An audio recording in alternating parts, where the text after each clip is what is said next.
Brady didn't wind up on any of the injury reports last year with a concussion, and nobody thought he was in the concussion protocol. Tom Curran from CSN New England joins us here on the Rich Eisen Show. How's this all landing in Patriot country today, Tom?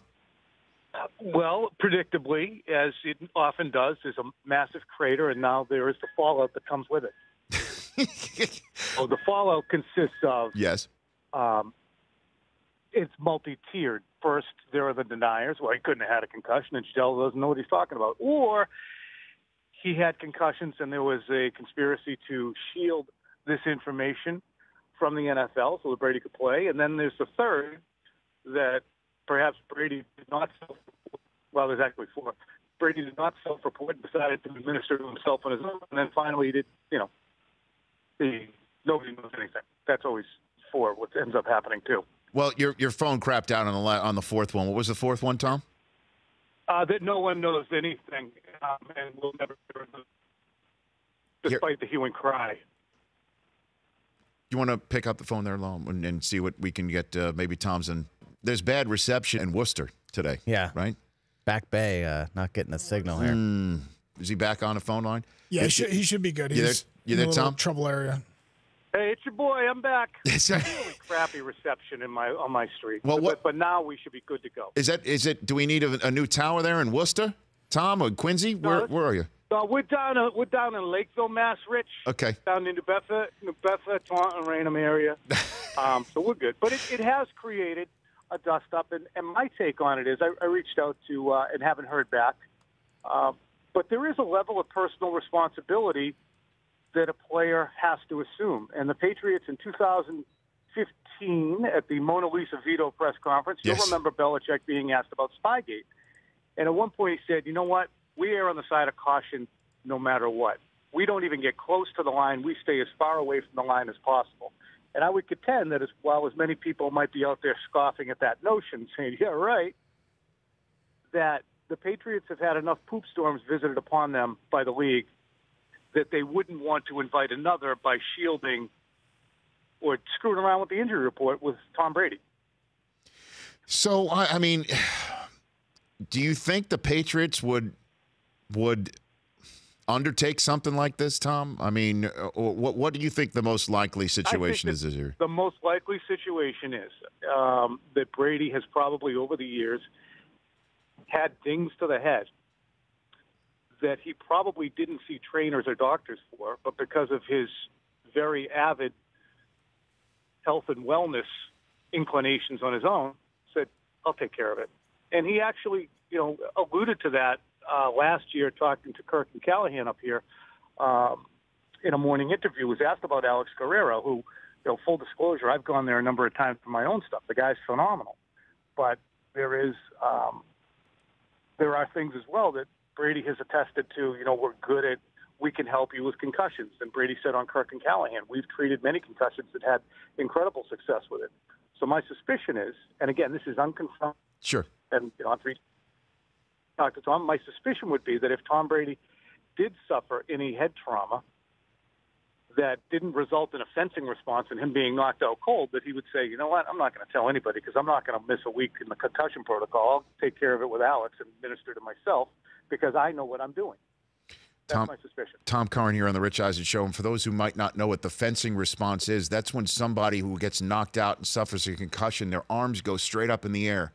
And the problem with that is a lot of teammates think that the concussion hasn't happened yet, and they yank the player up thinking they're asking for help up. That happens all the time, and the league is trying to tell players and educate them, don't touch somebody just because their arms are up in the air. And if Brady hasn't had that, then you wouldn't know about a concussion, I think, which is what Tom is saying. And look, there's going to be some form of looking into this. The Players Association says they're going to look into this, and I said earlier that this should not raise above the level of any other team that has had this looked into, like the Colts with Andrew Luck not having his broken ribs on an injury report or something like that.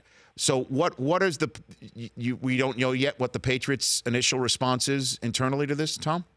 Have not gotten a comment yet. My suspicion is, just based on covering them for so long and knowing how they feel about trying to adhere to the letter of the law, honestly, and people, I'm telling you, I'm sure people are like, yeah, right. they don't want to invite the poop storm with the league. So let me ask you, Rich. Yeah. Covered this league as much as I have and been around the players. Where does personal responsibility begin? I know that if I'm driving right now, if I hit the brakes and go through the windshield and I wasn't wearing a seatbelt, that'd be on me. It wouldn't be on the state. It wouldn't be on the cops. It wouldn't be on my insurance company. That would be on me.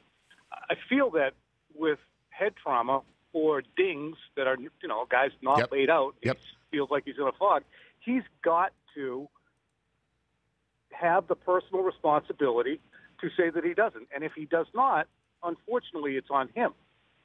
Oh, I agree, Tom. And I said, that it's not just a culture change that the league has gone through or is still going through, the throes of going through that. There's no question about that, that there's got to be some sort of epiphany, not only the part of players, but on the part of fans. Because one day, because we're all talking about this, and the number of times I hear from fans saying, well, the league doesn't care about concussions and I'm turning it off. I don't want to watch it because they think that there's some sort of hypocrisy that's going on right now. That one day, what happens in a championship game if a quarterback gets hit in the head and suddenly comes running off and basically says to the doctor, I feel woozy, I can't go back in? What happens? Because I'm concerned about and then in the post-game press conference, what happened? Well, I took myself out because I'm concerned about the after effects of this.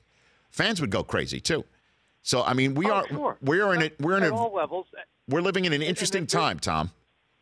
We are, because I think that a lot of folks would applaud that and applaud that player's courage. And I think other folks would say, well, he was in the post-game press conference, or he was able to talk 3 days later, or he went to the Super Bowl after party. How bad off could he have been? And that's the thing with concussions. It's such, from Mike Webster to Dave Duerson to Junior Seau, who never had a reported concussion because it was a different era in the NFL, and they weren't cognizant, or actually were, but weren't telling the players. Now it's different, and I think that we can't, I'm not a neurologist, obviously, but I know that players, no one wants to hear about levels of concussion. A concussion is a concussion is a concussion. Well, I think there are levels of concussions based upon my layman's observations where players can play and they're not going to perhaps suffer CTE. Again, this is probably irresponsible on my part as an English major. But are they all created equal? Can a player play through a fog or a ding or a buzz and not suffer the after effects where he ends up with ALS? Probably. But I think what Tom Brady needs to do at this juncture, regardless, is either he comes out and says, yeah, I think that my wife was mistaken. I've never suffered a concussion, and that was inaccurate. Or say, yeah, there are times when I've had head trauma, and I'm not suggesting that anyone ever stay away from their protocols. There's ways that I've self-administered to myself. But no one's more influential in New England right now than Tom Brady. Whether it's a soccer player, a peewee football player, a kid on a bike riding down the street who happens to fall off and bang his helmeted head. The notion of playing through it or administering to yourself has got to be a complete anachronism. And I think that it would behoove Tom to state that. He's 40. He has the ability to make his own decisions, but he should say that, just like anybody driving without a seatbelt, if he did make that decision, has to say that that's a decision I made, and I know it's stupid, but that's how I did it. CSN New England's Tom Curran. Before I let you go, Tom, what happened with LeGarrette Blount?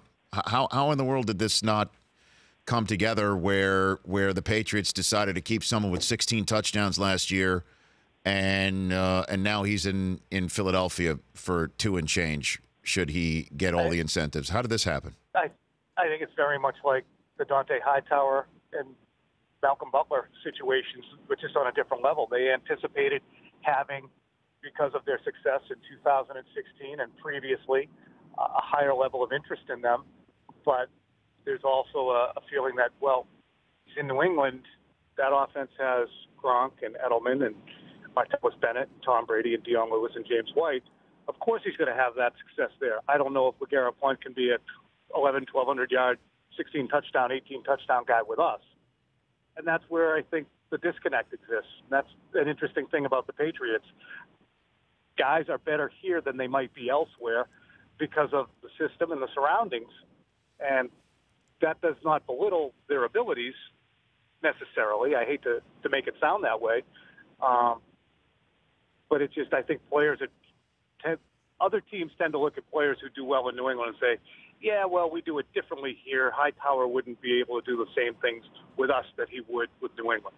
Long story short on that one. So Gillislee takes that. Longer. No, Gillislee takes that spot now. Is that the idea? Yeah. He's a 230-pound guy. It's amazing when you look at that kid's numbers too, Rich. I know. He barely has any wear on his tires. Oh, please, Tom. Tom, it's unbelievable. Like, him and Burkhead are going to fight for that Pro Bowl spot. We know it. I mean, we all know it. Everybody in the NFL knows it. Everybody in the NFL covers it or is a fan of it knows it. That the Patriots will take your third, fourth string guy and send him to the Pro Bowl and then win championships. Yep, there goes Gillislee with another 210-yard game. You'll be talking about it. That's right. The Jonas Gray game, we'll call it that. That's exactly right. You doing good? I'm great, Tom. Better for talking to you. I appreciate you calling in. All right. Thanks for having me on. You got it. That's Tom Curran. The Rich Eisen Show. Weekdays at noon Eastern on radio stations across the country and audience. If you like that video, be sure to download our app, and I'll be sure to move Week 6 games to Saturday for that wedding you have to go to.